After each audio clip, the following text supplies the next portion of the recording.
recording. Eh? What? It hadn't started recording. Oh, is it going now? Yeah. We'll chop this front bit off. Good afternoon. Good afternoon Welcome from Maney. Back to the channel. From Back to the the channel. massive. From the... It's not that big. Maney, that is. Yeah, Maney's not big. Not that big. The village is quite small. It is. Anyway, where were we?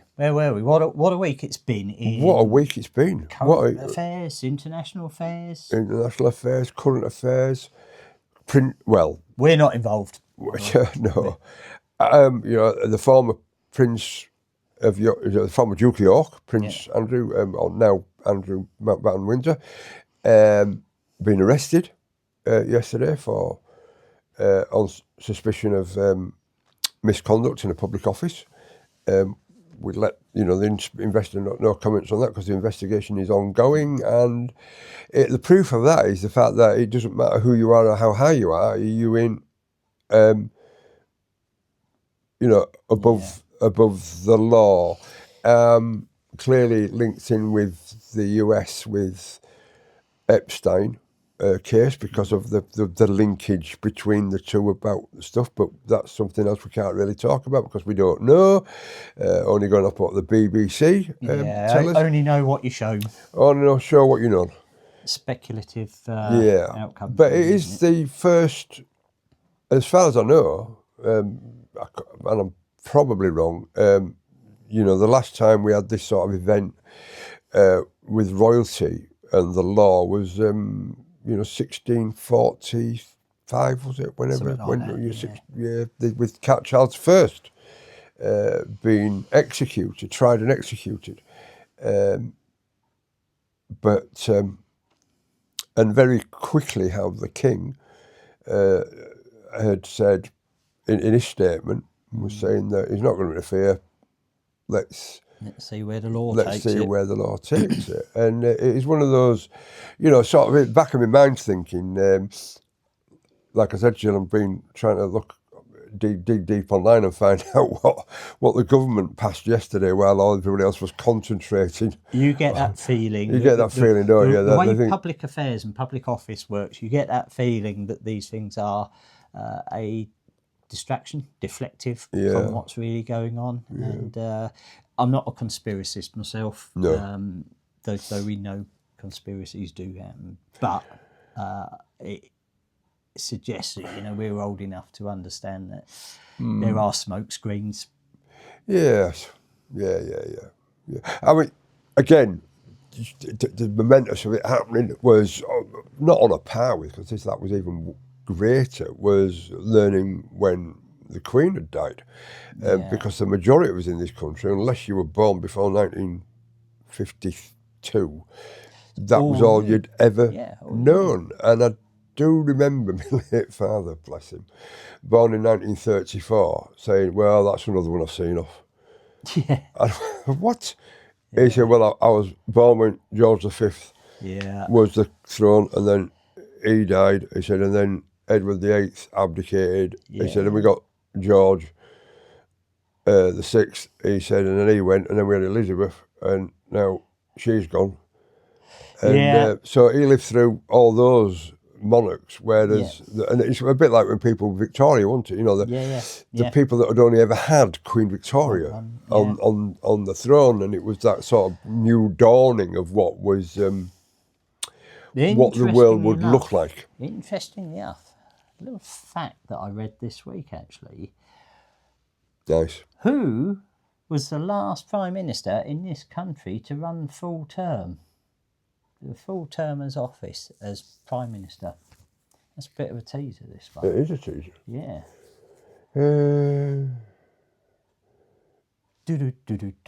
Harold Wilson. Nah. It's actually Tony Blair. So the criteria is that they lasted full term of office. So I see. The last Prime Minister who actually did a full single term was David Cameron, but he resigned after Brexit. So the last actual full-term Prime Minister was Tony Blair. And I can't remember when he actually left office. Was it 2007? It was 97 when he started, wasn't it? 97 when he started.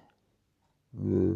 I think he left office in 2007, but I might be wrong. But that shows the state of British politics, how it is now, and how things change, and how, you know, touching slightly on public office, do we get value for money? Do we get what we're informed about, and what is actually going on in the world? And, you know, we all, I think, as we get older, form sort of our own opinions. Own opinion, yeah.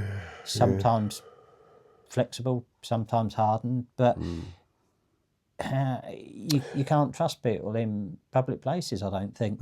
I've never really been a sort of political person. It's always been whoever's in charge is in charge, you know. Get on with it, but don't make us too grumpy. Yeah. But you look at not just the UK, but I mean, if you look at America, I'm not really interested in American politics at all, because it doesn't. Well, the problem is it does have an impact on us. Yeah. However, you know, it's down to them. But I look at that country now, as it stands at the moment, and it's unrecognisable.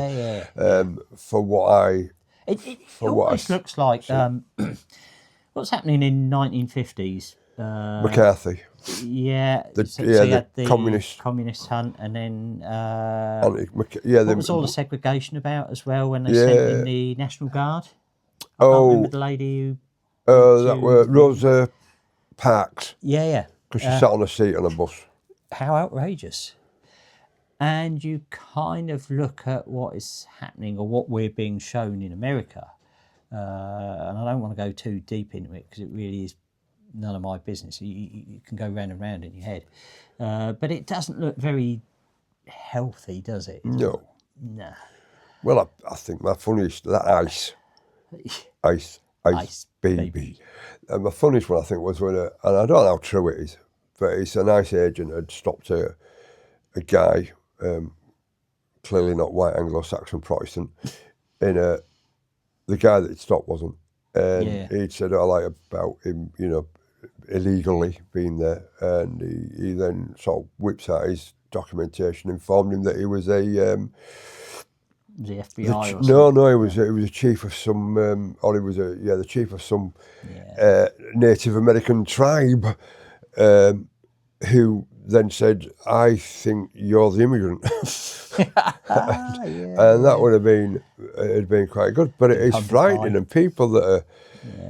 You know, we know people ourselves. You know, guys that we know that live in the village that will be planning to travel to go watch England in the World Cup. Are saying, "Do you want to go? Do you want to go? Is it worth going?" You know, it's you know, go to Canada, go to Mexico, but America, it's I don't know. I've only ever been once. For my 60th, and I just felt it was all just it was like appearing in a episode of, I don't know. It was like a soap. It was like NCIS or something like that. You know, it was just unreal. They done whatever the normality was, and the fact that the amount of people at that time, it was the president's first term of office. And the rest of us back here who sort of orthodox politicians and mainstream, you know, I couldn't understand how he got to become president when he's not political, as in he's not a politician. Yeah. You know, he's not been a senator, he's not been a governor or anything like that, he's just a businessman. And that's like saying, should Alan Sugar become Prime Minister? I think there's that argument, isn't there, that if you have a businessman in charge, they're more clinical, and they're, without being politicised, they're less likely to be, excuse the expression, less likely to be groomed to say the right political things. But I think as we're seeing this second term, it's but there's an expectancy, isn't there, that you want to be. I want to be, you know, regardless of who's in charge, I want them to be, you know, I would say competent. I want them to be. I want them to be qualified, as in I want to get there.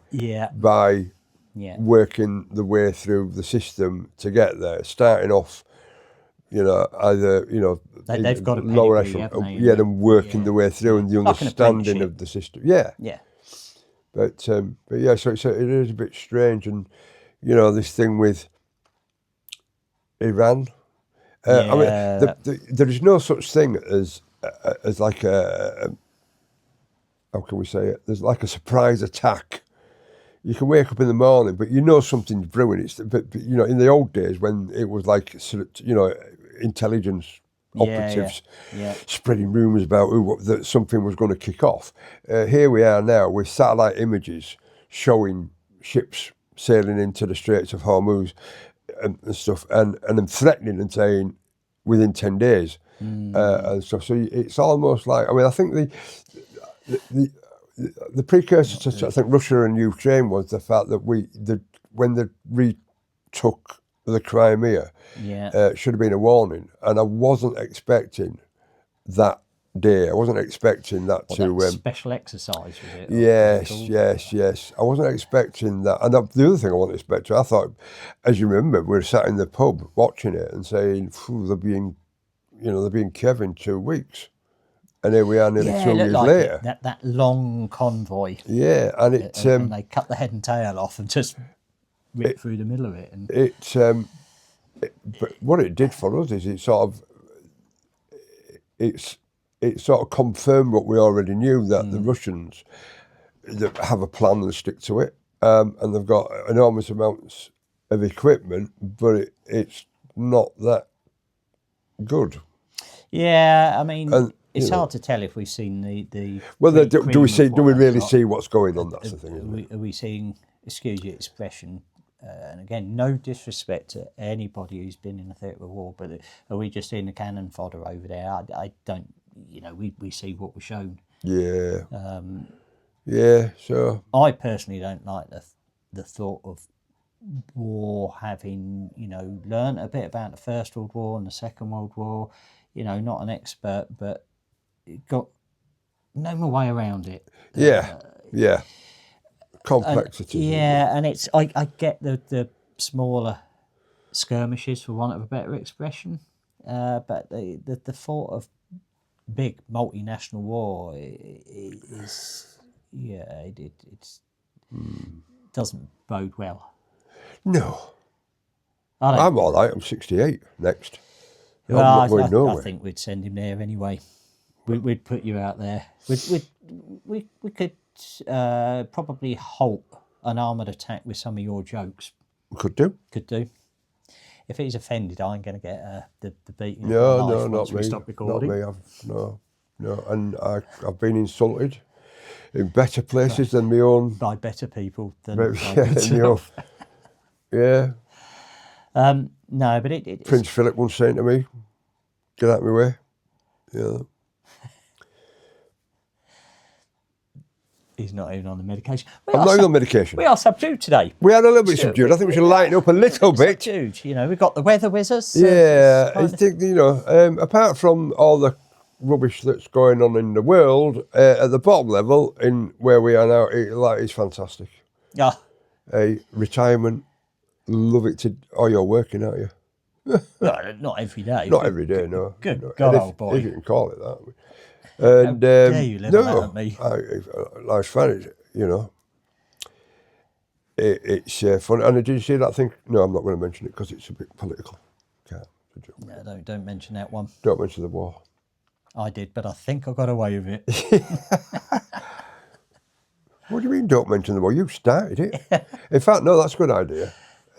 If it does kick off, we'll just send Leslie and Ailey and that. They'll sort it out. They'll start it. They'll sort it out. Well, handbags at 20 paces. Yeah.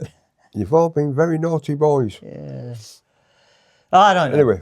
A subdued week. A subdued week, what's going on. But apart from that, I mean, it is what it is. And life is not all. A bowl of cherries.